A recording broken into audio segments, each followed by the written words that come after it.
ഈശോ മിശിഹായിക്ക് സ്തുതിയായിരിക്കട്ടെ. വിശുദ്ധ ലൂക്ക അറിയിച്ച സുവിശേഷം 22 അധ്യായം 24 ദൈവരാജ്യത്തിൽ വലിയവൻ ആരാകണം എന്ന് ഈശോ ശിഷ്യന്മാരെ പഠിപ്പിക്കുകയാണ്. ഈശോയുടെ ശിഷ്യന്മാർ വഴിയിൽ വെച്ച് തമ്മിൽ തർക്കിക്കുന്നു, തങ്ങളിൽ ആരാണ് വലിയവൻ. തർക്കങ്ങൾ ഉണ്ടാകുന്നത് തന്നെ ചെറുതായിരിക്കുന്നതിൻ്റെ, മനസ്സിന് വലിപ്പമില്ലാത്തതിൻ്റെ സൂചനയാണ്. ഈശോ ഇവിടെ പ്രത്യേകമായി ഓർമ്മിപ്പിക്കുന്ന ഒരു കാര്യം ഇതാണ്: നിങ്ങൾ വിജാതീയരെ പോലെ ആകരുത്. അവർ തങ്ങളെക്കാൾ താഴെയുള്ളവരെ അടിമപ്പെടുത്തി വയ്ക്കുകയും അല്ലെങ്കിൽ അവരിൽ നിന്ന് പ്രയോജനമെടുത്ത് സ്വയം വളരാനായിട്ട് പരിശ്രമിക്കുക മാത്രം ചെയ്യുന്നു. അങ്ങനെയല്ല നിങ്ങൾ വലുതാവേണ്ടത്. ഈശോ പറയുന്ന ഒരു കാര്യം, ഈ ശിഷ്യന്മാരുടെ ഈ വഴിയിൽ വെച്ചുള്ള ഈ തർക്കം, തങ്ങളിൽ ആരാണ് വലിയവൻ എന്നുള്ള ആ തർക്കം അവസാനിപ്പിക്കാൻ ഈശോ പറയുന്ന ഒരു കാര്യം, നിങ്ങൾ വിജാതീയരെ പോലെ ആകരുത് എന്നുള്ളതാണ്. ആരാണ് വിജാതീയർ? അവർ ദൈവത്തിൻ്റെ ജാതിയിൽ വരാത്തവരാണ്, ദൈവത്തിൻ്റെ വംശത്തിൽ വരാത്തവരാണ്, ദൈവത്തിൻ്റെ കൂട്ടത്തിൽ പെടാത്തവരാണ്.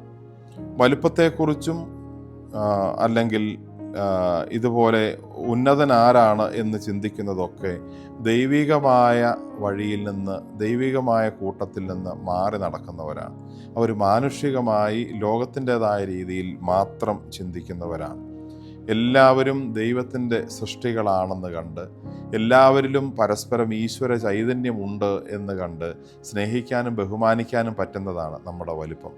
ഭാരതീയ പാരമ്പര്യത്തിൻ്റെ, സംസ്കാരത്തിൻ്റെ ഏറ്റവും വലിയ പ്രകടനങ്ങളിലൊന്ന്, നമ്മൾ ഒരാളെ കാണുമ്പോൾ മറ്റൊരാൾ കൈകൾ കൂപ്പി നമസ്തേ എന്ന് പറയുന്നതാണ്, നമസ്കാരം എന്ന് പറയുന്നതാണ്. നമസ്കാരം എന്ന വാക്കിൻ്റെ അർത്ഥം ഞാൻ കാണുന്ന വ്യക്തിയിലുള്ള ആ ദൈവത്തെ വണങ്ങുന്നു എന്ന ഒരു കാര്യവും, അതിനോടൊപ്പം ആ ദൈവത്തോട് ഇയാൾ പറയുകയാണ്, ഞാൻ എൻ്റേതല്ല നിൻ്റേതാണ്, നിനക്ക് ശുശ്രൂഷ ചെയ്യാനുള്ളവനാണ്. അത് ഞാൻ കാണുന്ന ആളിൻ്റെ ഹൃദയത്തിലുള്ള ദൈവ ചൈതന്യത്തെയാണ് അവിടെ കൈകൂപ്പി വണങ്ങുന്നത്. അത്ര മഹത്തായ ഒരു ഭാരതീയ പാരമ്പര്യമാണ് നമുക്കുള്ളത്. അതുകൊണ്ട് തന്നെ മറ്റുള്ളവരോട് കലഹിക്കുകയോ അവരെക്കാൾ വലിയവരാണെന്ന് കരുതുകയോ അല്ല ചെയ്യേണ്ടത്.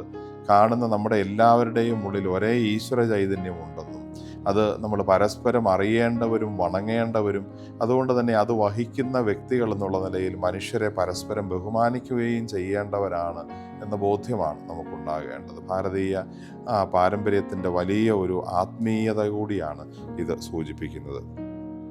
നാം ദൈവത്തിൻ്റെ കൂട്ടത്തിലാണോ എന്നറിയുന്നത് നമ്മുടെ ഹൃദയവും അതിൻ്റെ പ്രകടനങ്ങളും അടിസ്ഥാനമാക്കിയാണ്. ദൈവത്തിൻ്റെ മുമ്പിലെ വലിപ്പമാണ് യഥാർത്ഥ വലിപ്പം എന്ന് നമ്മൾ തിരിച്ചറിയണം. ലോകത്തിലെ സ്ഥാനമാനങ്ങളോ പണമോ വലിയ അധികാരങ്ങളോ വലിയ സുഹൃത്ത് ബന്ധങ്ങളോ ഒന്നുമല്ല നമ്മുടെ വലിപ്പത്തെ ദൈവം കണക്കാക്കുന്ന കാര്യം, മറിച്ച് നമ്മുടെ ഹൃദയത്തിൻ്റെ വലിപ്പമാണ്. ആ ഹൃദയത്തിൻ്റെ വലിപ്പമാകട്ടെ മറ്റുള്ളവരെ കാണാനും ബഹുമാനിക്കാനും കഴിയുന്ന വലിപ്പമാണ്. മറ്റുള്ളവരെ തർക്കിച്ചു തോൽപ്പിച്ച് നേടുന്ന വിജയമല്ല, മറ്റുള്ളവർക്ക് ശുശ്രൂഷ ചെയ്ത് നേടുന്ന ദൈവപ്രീതിയാണ് വലുതെന്ന് നമ്മൾ തിരിച്ചറിയണം.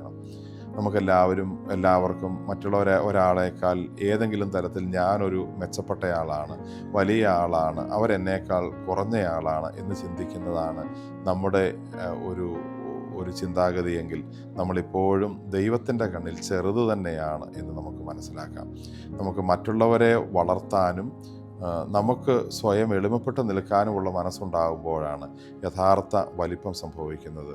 സ്നാപയോഹന്നാൻ പറഞ്ഞ ആ വാക്യമാണ് നമ്മളിലും ഉണ്ടാവേണ്ടത്: അവൻ വളരണം, ഞാൻ കുറയണം. അത് ദൈവം എന്നിൽ വളരണം എന്ന് മാത്രമല്ല, നമ്മുടെ സഹോദരങ്ങൾ നമ്മളെക്കാൾ വലുതാവണമെന്ന ഒരു നല്ല ആഗ്രഹത്തിൻ്റെ കൂടി പ്രതിഫലനമാണ്. നമുക്ക് ദൈവത്തെയും മറ്റുള്ളവരെയും നമ്മളെക്കാൾ വലുതായി കാണാനും നമുക്ക് എളിമയുള്ള മനസ്സോടെ ചിന്തിക്കാനും, അതുകൊണ്ട് തന്നെ അനാവശ്യ തർക്കങ്ങളിൽ നിന്നും വഴക്കുകളിൽ നിന്നും വലിപ്പ ചിന്തകളിൽ നിന്നുമൊക്കെ ഒഴിഞ്ഞു നിൽക്കാൻ സാധിക്കുന്നതുമാണ് നമ്മുടെ യഥാർത്ഥ ആത്മീയതയും അതിൻ്റെ വളർച്ചയും എന്ന് മനസ്സിലാക്കാം.